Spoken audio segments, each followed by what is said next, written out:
Hello, my name is Mark Anthony Dubose Jr. and I was born July 4th of 1986. Today, I'm going to talk about something that, man, this life starts to get very, very, very interesting when you start to want to know God more. When you start to try to do everything in your power to get closer and closer and then just consuming your entire world around them. Like things start to get, like you get on your tippy toes of just a whole change and transformation of life. When you used to be a little, I'm going to say straight how I definitely view it in my life. That when I start getting a little, man, what is that word? When I start getting a little procrastination behind me, I start to get into the situation where I just don't quite want to do too much. I'm just like, I don't know, and this is too much. And even when I first started reading this Bible, it was kind of like that. It was work. It was like, man, this is hard. This is dry. Like this is boring. Like this is just the most challenging thing possible to do on this planet, was to just start reading Genesis 1:1. It was just, well, I'll say for me at least, that was actually pretty entertaining, just learning about that beginning. But then as soon as you hit to that, get past the him and taking his break, it's just dry. Especially when it gets to the times of talking about all the little extras, all the names and all of this, and it's just so dry. It is just the hardest thing possible to just sit and focus and have any of your energy just in it. You're just like, you read 2 words and then your mind wants to go somewhere else. You read 3 words, then your mind is just gone. And then you read a whole sentence and you're like, woohoo! And then you're just like, I'm done. I'll get at it later. And later isn't like in 10 minutes. It's like the next day, if not the next week, if not the next year, if not the never again in your life, because you're just like, this is the most driest information possible. And it's interesting because that's something that I believe that majority of us are programmed to just see the book to be, because of just what's going on the planet, that it's going to be exceptionally hard for you to get into it. But I'm going to tell you this, that once you start to get into it, and then you get into it and you stay in it and you keep going, that level of procrastination is going to disappear. In reality, the level of procrastination that you just had in a lot of other areas of your life, you're going to realize like things are really, really changing, that you're really headed to a completely different place than you've ever been. You start to become more motivated and just staying at it, staying steady and just pursuing it more and more and more. That the more and more that I keep reading it, the more and more I keep staying at it, the more and more I just want to more and more and keep more and more in it. It's just an absolutely amazing thing. But at first it was like, this just no. This is stupid. This is foolish. This is meaningless. This is pointless. This isn't going to bring me anywhere. And I wonder how many of y'all feel that way right now with when you pick that Bible up, or when somebody even hits you with one Bible verse. It's hard for you to even finish that one verse. You're just reading it like, yeah, and then God said, and you're just like, blah, blah, blah, blah, blah, blah, blah, blah, blah. Yeah, dude, I hear you. Like it's just not sinking in you. And that's something that is just maddening, and it's just crazy. And it's just the way that it is today, because we're so far disconnected from being able to understand it. Based on everything that I read in this book, it just makes total and perfect sense on why we today just don't have any understanding about it, why we are just so confused about it, why we just neglect it, why we forget about it, why we don't care about it.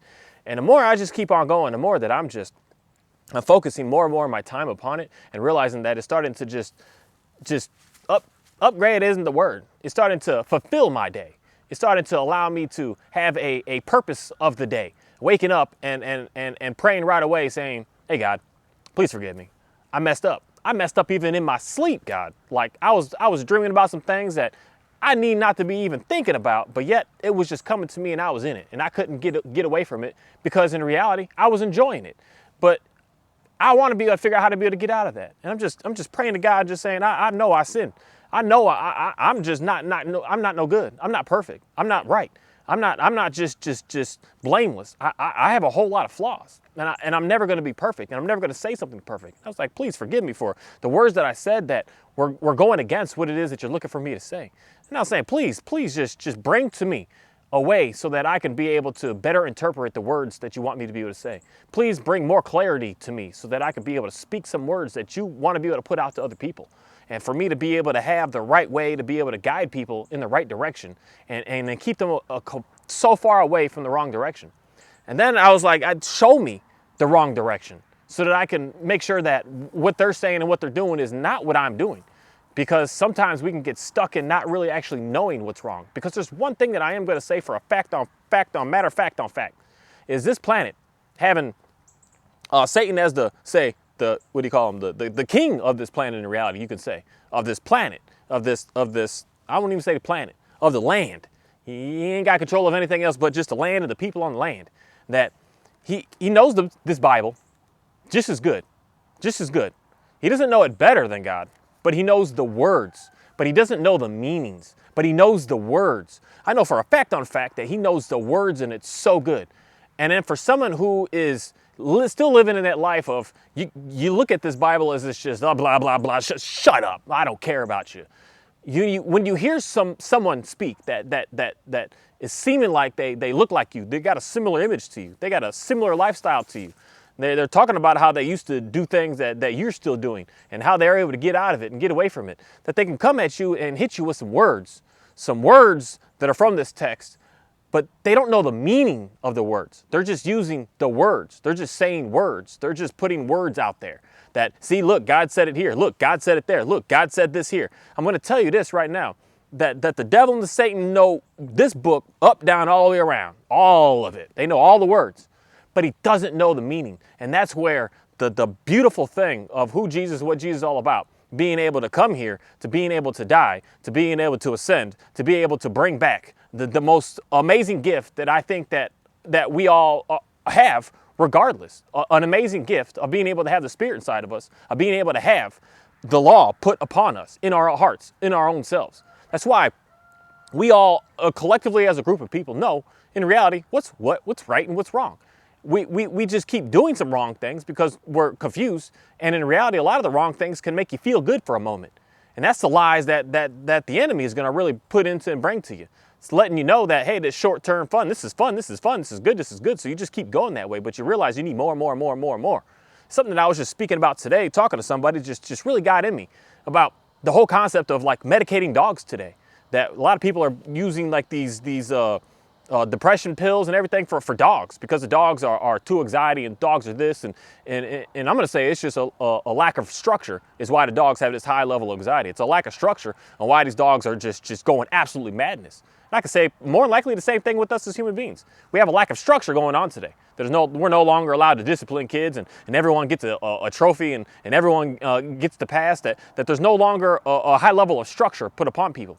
And that's something that the Bible brings back to us, is that level of structure. He puts the laws back into us. He puts the laws in us. And there's something that when you really have that in you, you really figure out how to be able to navigate this world in a correct way, of how to be able to get away from the short-term happiness and happy fun times. Because there's something that happens with these drugs with these dogs, and the drugs with us, and any prescriptions with us, and anything with us. You start off one day needing a dose. So let's say 10 milligrams. 10 milligrams works. And then after some time, you're like, it's not working so much. So now you need 15 milligrams. And you realize like, that's not working after a while. Now I need 30. Now that's not working anymore. Now I need 100. Now that's not working no more. Now I need 5 of those 100s all day. And now I'm like, that's not working anymore. And you just keep going to the point that it's useless. And then you're like, what's next? Where do I go next? That's why I would say, no, I wouldn't say. It was said that certain drugs are the gateway drug to go to the next. Because if you're using a drug that it's giving you satisfaction for a little while, and that's something like I could say 100% how cigarettes work and nicotine and all of that works. At first, it gives you an absolute euphoria feeling. It's like, this is amazing, this is awesome. And then you get to the point that now I need 2 packs a day to just even think about, I still don't get that. So then you're like, I need something more. So let me try alcohol. Let me try marijuana. Let me try this. Let me try that. Let me try Xanax. Let me try these. Let me go over here. Let me go. You just want to keep going because you want to get to that first point when you had that first level of euphoria. You want to find that again. So you're moving to the next things to try to find that. That's why certain things are just super toxic on this planet, that we should just do our best to never even try to dabble with in the beginning, and just completely stay away from it. And that's something that is very, very interesting, because that's all of the enemy. And he's going to say to you that, oh, this is great, and this is good, and this is awesome, and this is fantastic. So something for me that I was just really, really like, show me these people that are doing something that we need to help them figure out how to be able to fix what's going on here. And I started just getting flooded with information on my YouTube channel that is just, it's fascinating. It is super fascinating. It is fascinating to be able to listen to some people that you guys are out here and live in an extreme amount of hate, and your hate is seen and shown for everyone to be able to see. And it's something that someone that doesn't understand, that doesn't know, that is still looking at this Bible as blah, blah, blah, is going to kind of be interested in seeing that and try to put themselves around that. But there's something I want to say, and I want to challenge to everybody. Why you got to go so harsh into your words when someone doesn't agree with you? Why you got to go to the point of putting hands on if someone doesn't agree with you? Why you got to be strapped up with big guns and big knives and all this stuff to try to have a show like you're big, bad, and tough? Because one thing that I do know, a big, bad, tough person just walks around naked. They don't need, not naked with clothes, but just naked with weaponry. They don't need nothing because they are secure with themselves and know what they're doing. But to some people, that looks like, oh, that's so cool. That's so nice. I want to be a part of that, and I want to get on board with that. And you're out here preaching these messages of just absolute hate. Like I just hate white people, and I hate black people, and I hate all people, and I hate this, and we are only God's people, and you can never be a God's people, and just going back and forth with this. And there's one thing that I'm gonna say is y'all know the Bible really well. And that's where I'm going to go right back to the whole fact that Satan knows the Bible very well. But it doesn't mean that you know the meanings behind the words that you're saying. You're just saying words, but you don't know why those words are there and what's going on with those words. That you're trying to do tricky with your words and trying to exclude certain things to try to get your point across. As a point of just preach the Bible, people. Preach what the Bible is stating. Preach what the Bible is talking about. Preach what the Bible is trying to give to everybody. Stop trying to think that you're exclusive and you're the one person and you're the only person that's able to hear from God, and God is giving you those rights and is giving you the rights to be able to control and dominate and destroy everyone else. I'm telling you right now, your viewpoint of God is so tiny that it's laughable to me. But I would never laugh at you. I'll just keep that on my inside because I don't want to do what I see these other people do. I'm never going to do such a thing. I'm not going to yell at you. I'm not going to call you names. I'm not going to do any of that because I know who God is and I know what God is all about. And I know that God would never do such a thing because he's much more wise and much more understanding and much more just patient, super patient. He's very, very patient, very, very willing to teach when someone needs to be taught. He's not just going to quit and just give up and just say, oh, you didn't learn it in 5 seconds, just move on. Because that's proven over and over in this Bible. Even the people who are just going completely against, he's just like, I got you. I got your backs, guys. I know. I'm not happy with it, but let's keep going. I'm not happy with it, but let's keep going. It's a very, very interesting thing. And it's a very interesting thing where when I read the book as a whole, not just hitting a Bible verse and trying to make each verse be what I want it to be, but actually reading the whole chapter of the verse. Reading 5 chapters before it, 5 chapters after it to get a good understanding of what all is going on here and not just one little verse. That's where you're going to really start to understand exactly what this Bible is teaching and what it's talking about and what's going on here. As opposed to thinking that it's only for this, and it's only for just that. You're going to see that this book is for every single person on this planet. This book is here to make sure that every single person on this planet has the information needed and required to be able to have a good understanding of knowing who God and what God is all about. The information I will straight say like that. There's information that is required, that God is looking and requiring us to do to be able to have a good, true relationship with him. It's not just I believe in Jesus and you're good to go. No, it's not like that. It's not that way in any sort of way. That Jesus himself and God in all of the Old Testament never, ever, ever said that that's what it is and that's the way to go. That I'm going to bring someone to just forgive you of your sins and you can keep on sinning and you're going to be good to go. That is not at all what Jesus is here for. Jesus is here to make sure that we are fulfilling those laws. We are fulfilling the commandments. We are still going by and still doing what it is with that. And that's something that I think a lot of people get challenged on. I'm thinking that there's only a certain group of people that have to abide by the laws and the other people don't have to. There's only a certain, it's for everybody and everyone alike and everyone that God has put on this planet and has created and is out here for us, that he is in management and control and loves every single person out here. He doesn't love anyone greater than anyone else. He loves everyone, absolutely everyone. That's why it's fantastic on how the story is written in this book, to be able to put yourself in it. And that's where we're having debates today about, oh, what color was Moses? Was he black? Was he white? Was he brown? Was he this? Was he that? And it's like, it's very cool how this book is written in a way to be able to allow you to be the people along in the whole story without having any idea of knowing who. Not having any idea of what the color of anybody is, anywhere, anytime, at any moment. There's little things that give you little, this may be, but it's never, ever, ever, ever clear. It's never just, yep, that's a black person. Yep, that's a white person. It's never like that anywhere. And I believe that is probably one of the most amazing things that could possibly happen with how the Bible is written. because anyone can pick it up and read it. And that's a guaranteed 100% fact, because there's religions with millions and millions, like the Mormons. They're the Israelites, but they were funded and created on basically primarily of white people, white origin. So somehow they're reading this book and saying that this is who they are. And it's very interesting because there's black people who are like, oh no, there's no way possible. They were here and this was this and they're all black and that's just what it is. And it's just like, I believe that is probably the key component on why this book is so amazing. Because you could put in any single race that you possibly want, because this book does not talk about race, it talks about people. God doesn't care about your race. He doesn't care. I mean, race in reality is something that we as humans created. We created that. We made that. God did not make that.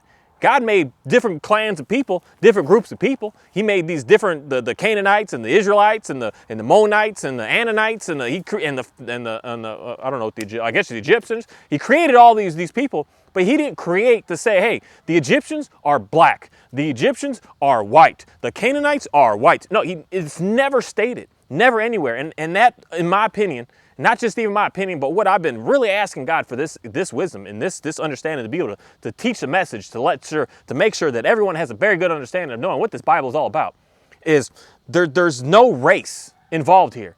There's colors all the way, everywhere, and all different places, and they're all God's people. God's people are everybody. God's people are all in this book. God's people are just included with all of it.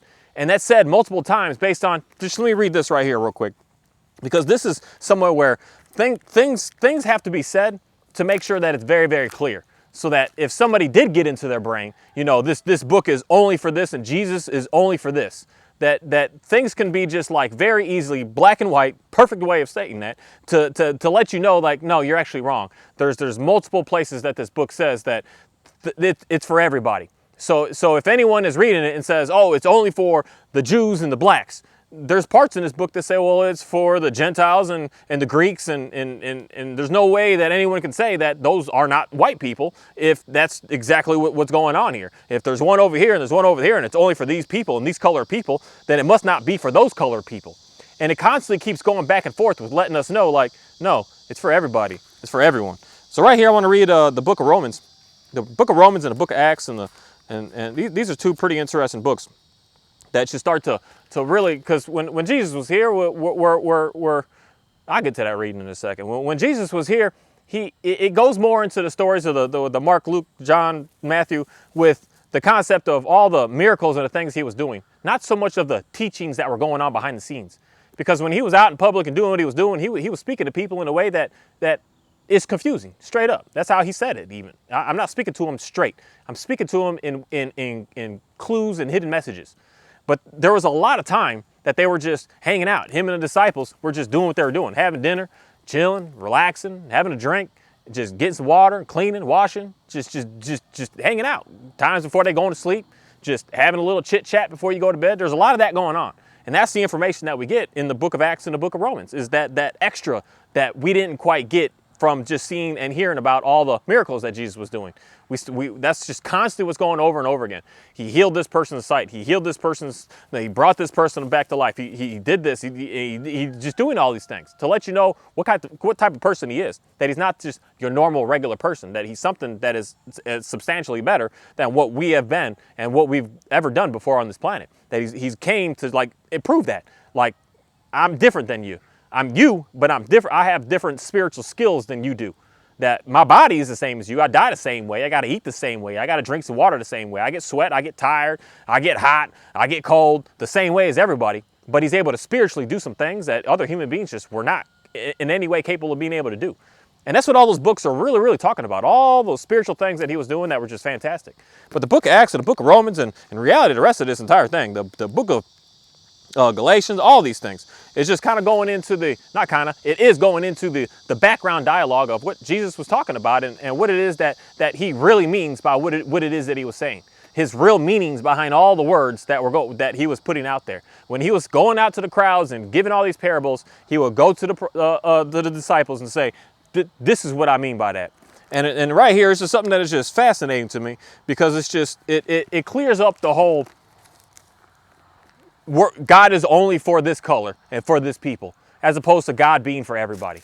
This just clears it up, and it says this multiple times. Today alone, I read it at least a dozen times to just verify and just keep on putting inside of our brains that there's something different going on here. And I had to sit and do quite a bit of little research that I want to still continue to keep on doing more research, that I'm going to sit here and speak on something that I've got a lot of research behind me, but not a 100% definite answer. But I don't believe that there ever will be such a thing. And that's why I was just praying and asking about it. And then I just got here and earlier I just got that inspiration of saying, Mark, that's what it is. And I believe that that's direct communication that I'm getting from God with being able to flip through this Bible to be able to get the information I'm looking for, to be able to help out some people that are just very, very confused right now.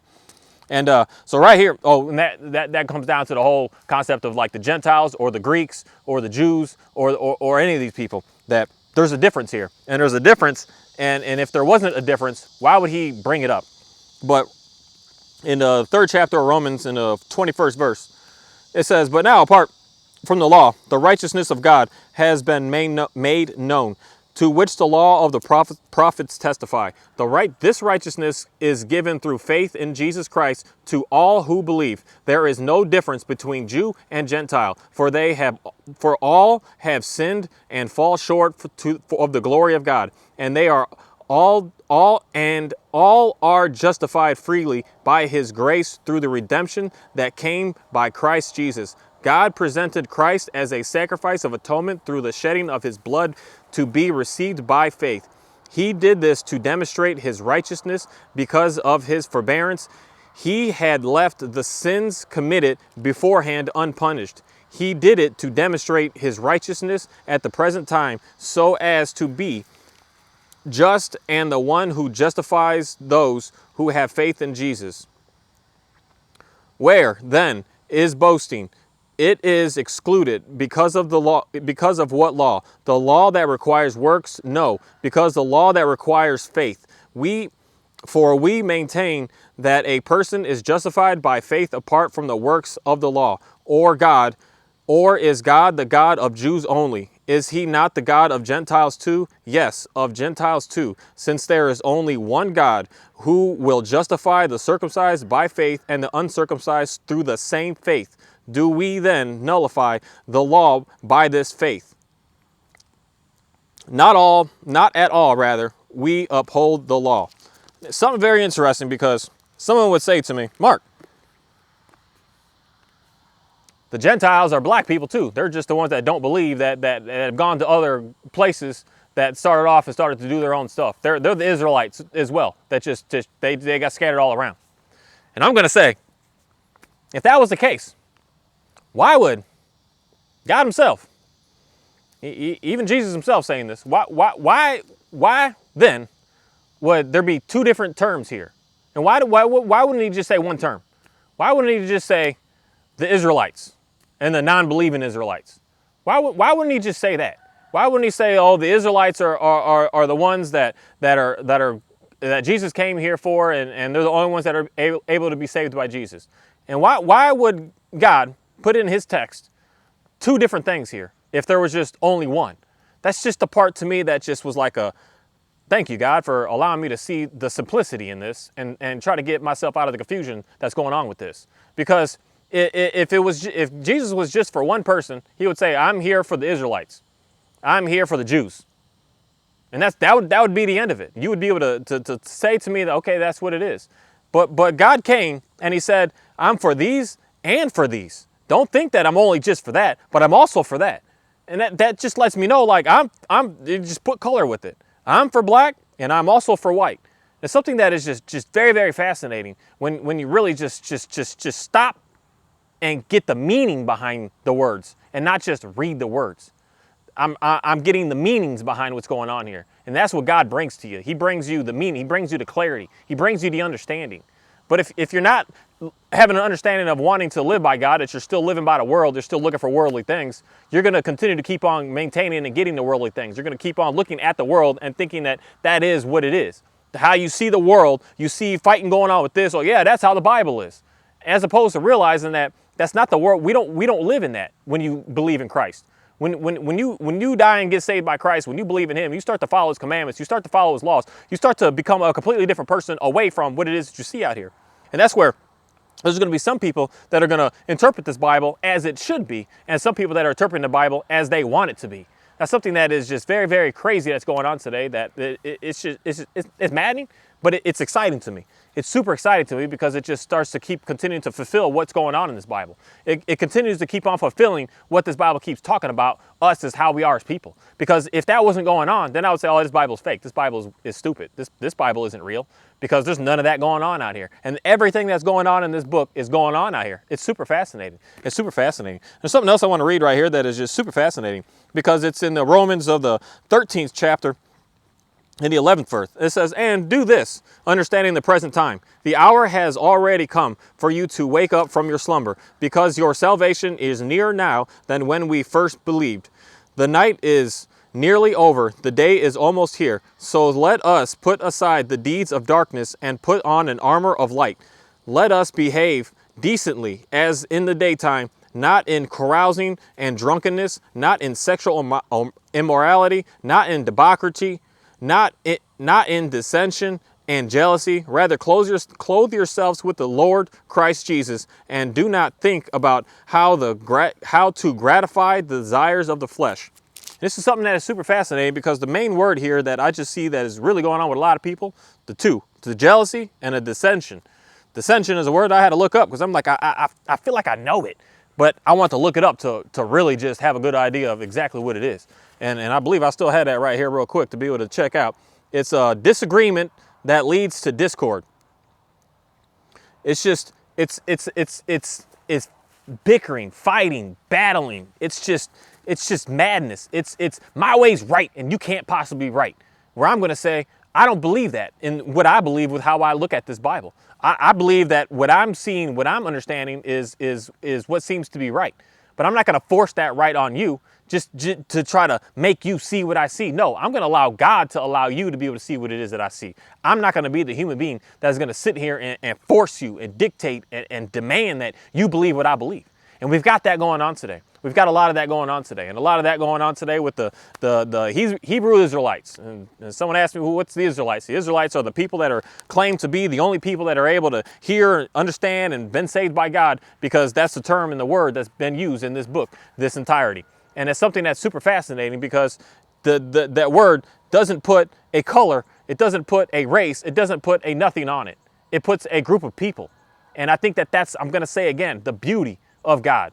The beautiful things that he's able to do, and the capabilities he's able to do, is be able to allow a specific individual to be able to pick the Bible up, to be able to read it, and to be able to apply themselves in that book, to be able to have an understanding of realizing what's going on with people, what's happening, why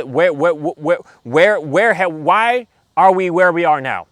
Why are the things going on around me the way they are right now? Why does the world look the way that it looks right now? And also where the world is going to continue to keep on going, so that you can be prepared, so that you can know what's about to happen, so that you can get away from the fear. Because God doesn't want you to fear the things of the world. He wants you to fear God. He doesn't want you to fear the things. He doesn't want you to fear that there's war. He doesn't want you to fear that there's famine. He doesn't want you to fear that the weather is doing some weird stuff. He doesn't want you to fear any of that. He wants you to just have a good understanding of knowing what's going to happen. And the Bible explains everything that's going to happen still today, what's going on. And that's what I'm going to say is the most amazing, phenomenal, fantastic thing about this Bible, is being able to read it for the meaning of it, not being able to read it for the words that are in it. There's words. You're reading a book, and it's not a book of some nonfiction to just make you feel good for 15 minutes. It's a book of revelation to figure out how to be able to get your life into a better place, how to be able to get yourself out of the addictions that you're in, how to be able to get yourself out of the slavery that you're in, how to be able to get yourself out of the confusion of who you are and what you're all about, and the meaning about you, and what is it you should pursue, and what is it you should let go. And it puts so many things of teaching into you.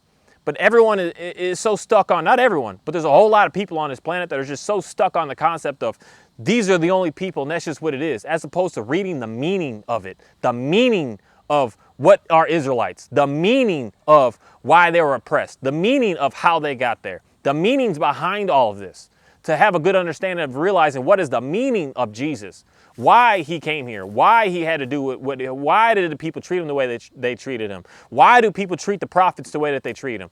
What's going to happen to you when you start to stand up and preach the message of God and telling people what is it they need to do? What's going to happen? How to be able to listen to the stories of how some people have done it, to say to yourself, like, maybe I kind of want to do it a little differently. Maybe I want to try this. And to start to get a better understanding, a closer understanding to who God is and what God is all about. To allow God to be able to speak to you, be able to put something in you, to be able to really just give you the meaning behind this entire book. Not just reading some text and knowing some words and memorizing some verses. The verses are pointless if you do not know the meaning behind them. If you're just reading it thinking that, oh, God is this and he's going to give me that, you're missing the reasons behind the Bible. The Bible is here to let us know how to be able to get away from the things of the world, to be able to extend ourselves into the spirit realm where God is looking for us and requiring us to go. He's requiring us to do that, to be able to move to that next stage. And that next step, that next stage, that next thing, that next tool, we don't know what it is. But we do know we have some things that we are required to do here. There's laws that we are required to do. There's things that we have to do to be able to stay in the graces of God. It's not just hang out and just, he'll forgive me for everything I've done. No, you have to consciously do everything in your power to stay away from the things that you know you're not supposed to be doing. And the more and more that you do that, the easier and easier it'll become. And when it becomes easy, then it becomes background noise. And then you're no longer just so tempted into it. But at first, it's going to be hard. It's going to be hard to stop doing some things that you used to do. It's going to be hard to stop doing everything that you've used to do and to try to get into something different. And that's why for me, it was hard to get into the Bible. The way that I know it is for a whole lot of people. It's really, really hard. But once I really got into it, I really got a good understanding of it. Now I can't get out of it.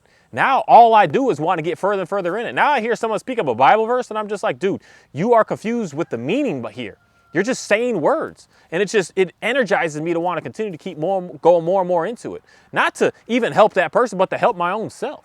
To see my own self, where my flaws are, where I'm struggling at, what I still need to help with. Because I'm constantly going to always need that to the day that I pass away on this planet. Every single day, I need to still work on this, that I thought I was this, and I want to keep on going forward. I want to keep on learning more. I want to keep on just continuing this mission to keep on trying to get into a better place, to get away from these things in the world that I think that I need, that I feel like I'm going to die if I don't have. I'm going to die if I'm not able to go there. I'm going to die if I can't do this. I don't know how to be able to do that. And if I don't have electricity, how am I going to be able to live? And realizing that I don't need any of that to be able to live on this planet. All I need is God. And God is going to direct me and guide me in the direction of where to go. And that's the beautiful thing of the disciples when Jesus passed away and then was risen, that they moved. They went on. They didn't have anything. They didn't have a house. They didn't have a car. They didn't have no clothes. They didn't have nothing. They just went to places and just God took care of them. God took really good care of them. And then in the end, other people are going to do things to them because that's just the freedom that we as humans have. You're going to hear some information that you don't like, and you're going to want to hurt and harm and kill that person. It is what it is. It just is what it is. So that's something that we should, since we know that, we should stay away from that. We should do everything in our power to just try and stop that. And realize when our thought pattern starts to get into that savage, that rampage, that rage mode, to just slow down and get away. Because you know where that leads. You know what that goes to. And that is not the love of God. That is not the kindness and the respect of God. That is all of the enemy. That is all of Satan. That is all of disaster. That is all of just tragedy and just ridiculousness. That was an interesting TV show that used to be on the TV. It was actually pretty funny sometimes. But it's just crazy. It's something that a lot of us should really get a better understanding of what the meaning of the Bible is. And the only way that you're going to understand and get into that is by actually picking it up and forcing yourself in reality at first to just start reading it. And I'm going to tell you this, I'm going to guarantee you this, that you're going to force yourself at first, and then you're going to find yourself in a situation that's all that you want to do. All you want to do is figure out more about it. All you want to do is start to just learn more. All you want to do is just ask God for more and more assistance. And it's something that all I want to do is just that. All I want to do is when I get at a stumbling point, I just say, God, please forgive me. I'm not doing what I need to be doing, should be doing, want to be doing, and you desire me to do right now. And can you please guide me back into the right direction so that I can get back in action? And then I just continue to keep on moving. And that's right here, right now, is what I want to say is thank you. And I want to say thank you for being able to have the opportunity to be able to continue to keep on going today and keep on doing what it is that I'm doing. And that's one thing that I've noticed has been able to really help me out is praying a different way. Instead of praying like, please get this depression away. Please get these uneasy feelings away from me. But I say, God, please just forgive me for all the sins that I've committed today, because I'm just a hot mess. I've just been messing up. I haven't been doing everything that I said I wanted to do. I haven't been doing everything that you said that I should be doing. I haven't been paying attention to everything. I've been a little lazy with some things. I've been procrastinating with some stuff. Like, please forgive me. I'm not doing the best of the best that I know that I can do. And I would just ask you for some assistance to be able to help me, be able to get that extra, get that little spark, so that I can continue to keep on getting further and further into understanding you more, being able to trust in you more, getting into being able to believe in you more. Allow me to be able to have some more faith with you. Give me some more patience with you. Just allow me to be able to simplify my life in a way that all I have to focus is upon you, so that you can guide me the way that I need to be guided. That me just being a free person out here doing what I'm doing, it's no fun. The structure is what brings the joy. The structure is what brings the peace. And that's what these dogs here have, is peace. They have joy. They have the freedom because they have structure. And that's what I ask God for all the time. Please bring that to me, so that I can be able to save myself and get closer to you and be able to live and have the freedom that, I don't know if you can see him, but that's just maddening right there. And just be able to have the joy and the peace on this planet of seeing when things are looking crazy, to just laugh at it. And this rooster just wants to come up and stand right there right now and just laugh at it. Just, it is what it is. Just see when things are broken and just realize that, hey, now at least I got something to work on. And something to keep my mind busy, something to stay focused on, something to just work upon and just keep on pondering and thinking about you, God. Just thank you. Thank you for everything that you've done for me. Thank you for everything that you bring to me. Thank you for every opportunity that you've been able to put to me. Thank you for the people that just call me, that just are looking for some assistance, that I know for a fact that you've lined up to be able to bring to me. Because when I see these people, they just look at me like they already know me. And they already know me because they know you. And since I know you, you're just linking us up to be able to have a already good conversation. And I'm just so thankful for that. And I just want more and more people to have a better understanding of realizing a more interesting way to be able to communicate with God. And instead of just asking and begging and pleading for things that you desire, things that you want, things that you think that you need. Just allow Him to bring that to you. Allow Him to be able to give that to you. But at the same time, a lot of things that we're struggling with is because of things that we're messing up with. And that's where, once we stop messing up so much with things that we're doing, that's when God's going to release that, and He's going to bring us what we actually are desiring. And we're not going to get that until we stop being disobedient.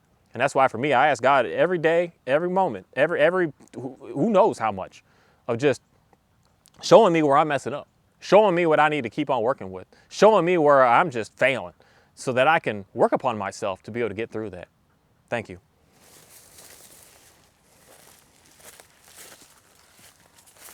It's getting dark.